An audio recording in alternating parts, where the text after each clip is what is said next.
ಕಾಲದಲ್ಲಿದ್ದೇವೆ. ಶ್ರಾವಣ ಮಾಸದ ಹಿನ್ನೆಲೆಯಲ್ಲಿ ಇವತ್ತು ಹಲವಾರು ಕಡೆ ಕಾರ್ಯಕ್ರಮಗಳಿಗೇನು ಭೇಟಿ ಕೊಡಲಿದೆ.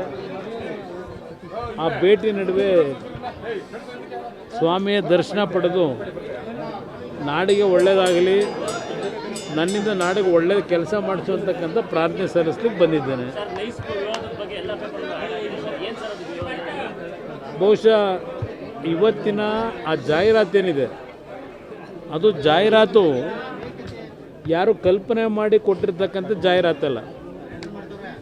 ಇತ್ತೀಚೆಗೆ ಏಕಸದಸ್ಯ ಪೀಠ ಮತ್ತು ದ್ವಿಸದಸ್ಯ ಪೀಠ ಎರಡೂ ನ್ಯಾಯಾಲಯಗಳಲ್ಲಿ ಕೊಟ್ಟಿರ್ತಕ್ಕಂಥ ಫೈಂಡಿಂಗ್ಸ್ ಏನಿದೆ, ಈ ಸರ್ಕಾರ ಈ ಒಂದು ಯೋಜನೆಯ ಹೆಸರಿನಲ್ಲಿ ಹಲವಾರು ವರ್ಷಗಳು, ಇದೊಂದೇ ಸರ್ಕಾರ ಅಲ್ಲ, ಹಲವಾರು ಅಧಿಕಾರಿಗಳು ಸರ್ಕಾರ ನಡೆಸ್ತಕ್ಕಂಥವರು ಆ ಒಂದು ಕಂಪ್ನಿಯ ಜೊತೆ ಶಾಮೀಲಾಗಿ ಆ ಫ್ರೇಮ್ವರ್ಕ್ ಅಗ್ರಿಮೆಂಟ್ ಅಂತಕ್ಕಂಥದ್ದೇನಿತ್ತು ಅದೆಲ್ಲ ಉಲ್ಲಂಘನೆ ಮಾಡಿ, ವೈಲೇಟ್ ಮಾಡಿ, ಆ ಕಂಪ್ನಿ ಮಾಲೀಕನಿಗೆ ರೆಡ್ ಕಾರ್ಪೆಟನ್ನು ಹಾಯಿಸಿ ಆ ಭಾಗದಲ್ಲಿ ಬರ್ತಕ್ಕಂಥ ರೈತರ ಭೂಮಿಗಳನ್ನು ಲೂಟಿ ಮಾಡಿ 20 ವರ್ಷಗಳಾದರೂ ಇನ್ನೂ ಆ ರೈತರ ಭೂಮಿಗಳನ್ನು ಏನು KDB ಮುಖಾಂತರ ಭೂಸ್ವಾಧೀನ ಮಾಡಿದರು. ಹಣ ಕೊಟ್ಟಿಲ್ಲ ರೈತರಿಗೆ 20 ವರ್ಷವಾದರೂ. ಆ ಭೂಮಿಗಳನ್ನು ಹಲವಾರು ಜಾಯಿಂಟ್ ವೆಂಚರ್ಗಳಿಗೆ ದೊಡ್ಡ ದೊಡ್ಡ ಕಂಪನಿ ಜೊತೆ ವ್ಯವಹಾರಗಳು ನಡೆದೋಗಿದೆ. ಅದೆಲ್ಲದರ ಹಿನ್ನೆಲೆಯಲ್ಲಿ ನ್ಯಾಯಾಲಯ ಕೊಟ್ಟಂಥ ತೀರ್ಪು, ಆ ಟೋಲ್ ಕಲೆಕ್ಷನ್ ಮಾಡ್ತಿರ್ತಕ್ಕಂಥದ್ದೇ ಇವತ್ತು ಕಾನೂನು ಬಾಹಿರ ಅಂತಕ್ಕಂಥ ತೀರ್ಪು ಕೊಟ್ಟಿದ್ದಾರೆ. ಇಷ್ಟೆಲ್ಲ ಕೊಟ್ಟರು ಈ ಸರ್ಕಾರ ಯಾವುದೇ ರೀತಿ ಕ್ರಮ ತೆಗೆದುಕೊಳ್ತಕ್ಕಂಥದ್ದಕ್ಕೆ ಯಾತಕ್ಕೆ ಮೌನವಾಗಿದ್ದಾರೆ? ನಿನ್ನೆ ದಿನ PWD ಸಚಿವರು ಹೇಳ್ತಾರೆ ಇನ್ನೂ 10 ವರ್ಷ ಕಂಪ್ನಿಗೆ ಅಗ್ರಿಮೆಂಟ್ ಇದೆ ಅಂತೇಳಿ. ಯಾವ ಅಗ್ರಿಮೆಂಟ್ ಇದೆ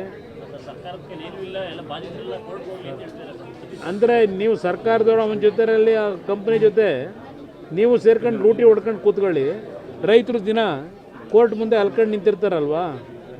ಇವತ್ತು ತೀರ್ಪು ಕೊಟ್ಟಿರೋದೇನೆ ಇವರಿಗೆ, ಈ ಸರ್ಕಾರಕ್ಕೆ. ಈ ಸರ್ಕಾರ ಇಂಥ ವ್ಯಕ್ತಿಗಳ ಜೊತೆ ಶಾಮೀಲಾಗಿದ್ದಾರೆ.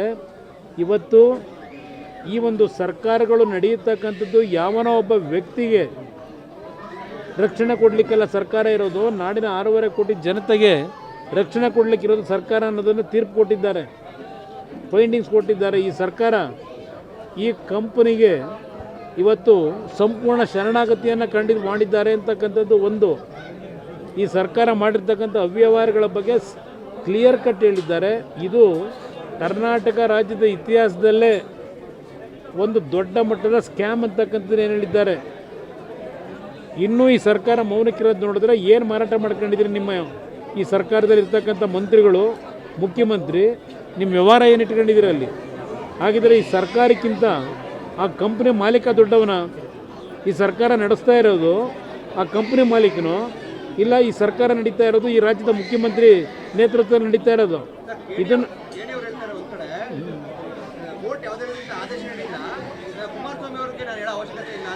ನನಗೆ ಹೇಳಬೇಕಾಗಿಲ್ಲ, ನಾನು ಅವ್ರು ಕಟ್ಕೊಂಡು ನನಗಾಗಬೇಕಾಗಿರೋದು. ನಾನು ಹೇಳ್ತಿರೋದು ಅವನಿಗೆಲ್ಲ ಹೇಳ್ತಾ ಇರೋದು. ನಾನು ಹೇಳ್ತಾ ಇರೋದು ಈ ಸರ್ಕಾರಕ್ಕೆ ಬೆನ್ನೆಲುಬ. ಈ ಸರ್ಕಾರಕ್ಕೆ ಏನು ಅವ್ರು ಡೈರೆಕ್ಷನ್ ಕೊಟ್ಟಿರೋದು ಕೋರ್ಟ್ನಲ್ಲಿ. ಕೋರ್ಟು ಆದೇಶ ಕೊಟ್ಟಿರೋದು ಕಿಣಿಗಲ್ಲ, ಕೋರ್ಟ್ ಆದೇಶ ಕೊಟ್ಟಿರೋದು ಪ್ರಚೋದನೆ ಅಲ್ಲ. ಜನ ಇಷ್ಟೊತ್ತಿಗೆ ನುಗ್ಗಬೇಕಾಗಿತ್ತು.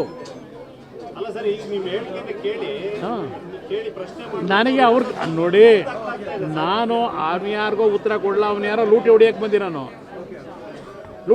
ಬಂದಿರೋ ನಮಗೆ 5 ರೂಪಾಯಿ ಹಾಕಿದಾನ ಆ ಯೋಜನೆಗೆ?